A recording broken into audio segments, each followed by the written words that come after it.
अखिलेश जी, इस समय जब हम बात कर रहे हैं तो हमारी जो चीन से लगी सीमा है उस पर बड़ी कशमकश जारी है और तरह तरह की खबरें आ रही हैं। प्रधानमंत्री ने जो सर्वदलीय मीटिंग की थी उसमें आप भी थे, तो क्या बातें हुई? आप लोग सेटिस्फाइड हुए जो उन्होंने बताया? चीन का बहुत महत्वपूर्ण सवाल है, और इसलिए महत्वपूर्ण सवाल है क्योंकि हमारी नेशनल सिक्योरिटी का बड़ा सवाल बन गया है। जहां तक समाजवादी पार्टी की राय है, समाजवादी पार्टी ने डॉक्टर राम मनोहर लोहिया और नेताजी और आज भी यही माना है कि भारत को पाकिस्तान से ज्यादा चीन से खतरा है। और कई मौकों पर डॉक्टर राम मनोहर लोहिया, नेताजी और समाजवादी पार्टी के लोगों ने कहा इस बात को कि चीन कभी भी धोखा दे सकता है।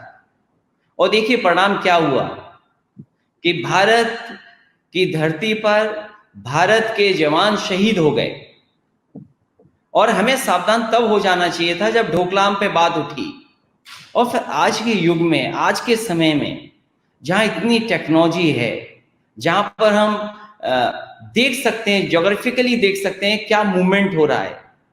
और जब फौज को पता रहा होगा, इंटेलिजेंस जो उस समय आर्मी के या जो लोग लगे हैं उनको सब जानकारी होगी, उसके बाद ये धोखा हो जाना, ये बड़ा सवाल है। और इस सवाल पे समाजवादी पार्टी ही नहीं बल्कि अन्य दल भी भारत सरकार के साथ हैं। लेकिन भारत सरकार को, और खासकर भारतीय जनता पार्टी की भारत में सरकार है, उनको जनता को सच बताना चाहिए। जनता सच जानना चाहती है कि आखिरकार सच्चाई में उस जमीन पर हुआ क्या है और सच क्या है। भारतीय जनता पार्टी सच के अलावा सब कुछ बताना चाहती है। आज की जो खबरें देखने को मिल रही हैं या जो जानकारी मिल रही है कि किस तरीके से चीन की सीमा या चीन के हिस्से में लगातार फौज इकट्ठी हो रही है, टैंक आए जा रहे हैं वहां पर और तमाम चीजें इकट्ठी की जा रही हैं, तो ये हमारी नेशनल सिक्योरिटी का बड़ा सवाल है। और जब आप अखंड भारत कहें, हम भारत मां को कहें, भारत मां लहूलुहान हो जाए, हमारे देश का नुकसान हो जाए, सच्चाई हम न जाने, ये बड़ा सवाल है। और समाजवादी पार्टी ने प्रधानमंत्री जी को और भारतीय जनता पार्टी की सरकार को राय दी है कि लॉन्ग टर्म स्ट्रेटेजी होनी चाहिए। लॉन्ग टर्म स्ट्रेटेजी अगर भारत सरकार नहीं बनाएगी तो हम चीन से कामयाब नहीं होंगे। और समय समय पर, चाहे वो लिपू लेख की बात रही हो, समाजवादी पार्टी ने हमेशा कहा कि हमारा इंफ्रास्ट्रक्चर, जितनी भी सीमा है जो चीन से जुड़ती है, उसका इंफ्रास्ट्रक्चर बेहतरीन होना चाहिए। समाजवादी पार्टी 2012 से कह रही है कि लिपू लेक तक एक हाईवे बनना चाहिए, सड़क कम से कम अच्छी बने जिससे कैंटोनमेंट सब जुड़ जाते हैं। तो लॉन्ग टर्म स्ट्रेटेजी हो, हमारा इंफ्रास्ट्रक्चर बेहतर हो, और जो फौज को चीजें जरूरत हो, मैं समझता हूं ये सरकार बेहतर समझती होगी कि फौज की जरूरतें क्या हैं, हमारी फौज क्या चाहती है। अगर वो हम उपलब्ध करा दें तो हम चीन जैसे देश का भी मुकाबला कर लेगी हमारी फौज। अखिलेश जी, आपने कहा कि देश को सच मालूम होना चाहिए। प्रधानमंत्री जी ने आप लोगों से जब बात की तो उन्होंने ऑन रिकॉर्ड कहा कि हमारे जो जवान थे उन्होंने मातृभूमि के लिए शहादत दी। जिन लोगों ने भारत माता की ओर नजर उठा के देखा था उनको सबक सिखाया। उन्होंने ये भी कहा कि एक भी इंच जमीन पर कोई विदेशी फौज नहीं है, चाइना नहीं है। आप की क्या प्रतिक्रिया है इसमें? मैं प्रधानमंत्री जी के इस कथन से सहमत नहीं हूं। मेरे जैसे न जाने कितने भारतवासी हैं जो इस कथन से बिल्कुल सहमत नहीं है।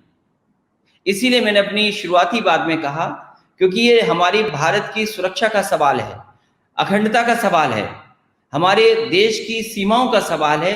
इसलिए कम से कम देश की जनता सच जाने और पॉलिटिकल पार्टीज भी जनता सच जाने।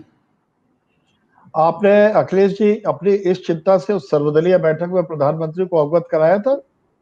मेरी पार्टी की तरफ से हमारे पार्टी के प्रमुख जो रामगोपाल यादव जी वो गए थे, उन्होंने सब जानकारी दी है कि हमें लॉन्ग टर्म क्या करना है, कितना इंफ्रास्ट्रक्चर बनाना है, किस तरीके से चीन धोखा देती है बार बार, किस तरीके से हमें बाजार को भी अपना बचाना है। हम अपना बाजार बचाते बचाते हम अपने उद्योगपतियों को भी बचाएं। ये नहीं है कि हम कई चीज ऐसे फैसले ले लें जिससे एकदम हमारा कारोबार ठप हो जाए।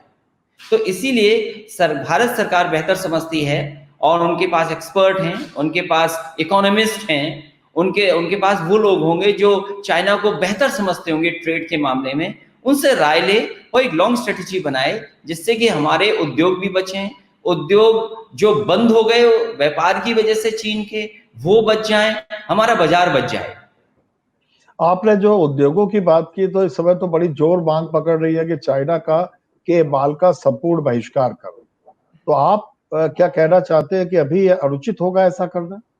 नहीं, मैंने ये कहा कि जरूर इसका बिल्कुल विरोध होना चाहिए, सामान रोकना चाहिए, लेकिन सवाल ये है कि भारत सरकार ने ही न जाने कितनों को लाइसेंस दिया होगा काम करने के लिए। तो क्या भारत सरकार 20 लाख करोड़ का जो पैकेज बनाया है, चीन से व्यापार रुक जाने के बाद उन उद्योगपति, उन कारखाने वाले लोगों को मदद करेगी जिससे कि उनका उद्योग, उनका कारखाना न बंद हो जाए? मान लीजिए उत्तर प्रदेश में जिस समय समाजवादी सरकार थी, इलेक्ट्रॉनिक्स के लिए, मैन्युफैक्चरिंग के लिए एक क्लस्टर बनाने का काम हुआ था, जहां पे बहुत सारी कंपनियां आई हैं, जहां पे चाइना की भी कंपनियां इन्वेस्ट करना चाहती थी। इसलिए तो सरकार को तय करना पड़ेगा कि सरकार किसको प्रायोरिटी समझे, क्या तरीका अपनाए। कहा जाता है कि 1962 में भी चीन ने धोखा दिया। आज आपने भी कहा कि हम धोखा खा गए। आपको लगता है कि नेहरू जी और मोदी जी दोनों ने धोखा खाया? ये बड़ा सवाल इसलिए है कि कई मुद्दों पर मैं देखता हूं भारतीय जनता पार्टी कांग्रेस के ही रास्ते पे चल रही है। कैसे, थोड़ा इसे एलोबरेट करें। क्योंकि जब मैं भारतीय जनता पार्टी के लोगों का स्टेटमेंट सुनता हूं तो वो ये कहते हैं क्योंकि कांग्रेस के जमाने में कुछ जमीन चली गई थी, इसलिए जमीन के बारे में हमसे न सवाल किया जाए। ठीक है, भारतीय जनता पार्टी अपनी बात नहीं बताती। जी, भारतीय जनता पार्टी अपनी बात नहीं बता करके इस मुद्दे से बचने के लिए कई बार पुरानी बातों को उठाना चाहती है।